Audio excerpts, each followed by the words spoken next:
குழாயை திறந்தா தண்ணி வராதுடா, ரத்தம் தான் வரும்னு சொல்ற அளவுக்கு ரத்த பூமி சீவலப்பேரியில பனமர காட்டுக்கு மத்தியில தாமிரபரணி ஆத்தங்கரையில நம்ம சொடலமாடசாமி கோவில் வாங்கின கதையை பத்தி பார்க்க போறோம். சொடலமாட பிறந்த கதை, வளர்ந்த கதை, புணந்தின்ன கதை, ஊட்டுப்படையல் வாங்கின கதை, கைலாசம் விட்டு பூமி வந்த கதை, பகவதி அம்மன் கோயில்ல காவல் காத்த கதை, காளி புலையனை கண்டம் பண்ணின கதை, மாவிசக்கிய பலி கேட்ட கதை, இப்படி அவரோட விரிவான வரலாறை ஏற்கனவே ஒரு வீடியோல சொல்லியிருக்கோம்.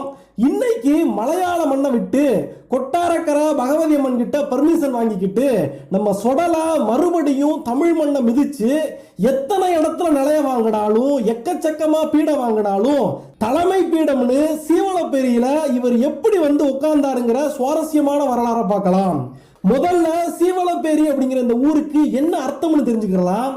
பல நூறு வருஷங்களுக்கு முன்னால பாண்டியர்கள் நம்ம தென் தமிழ்நாட்டு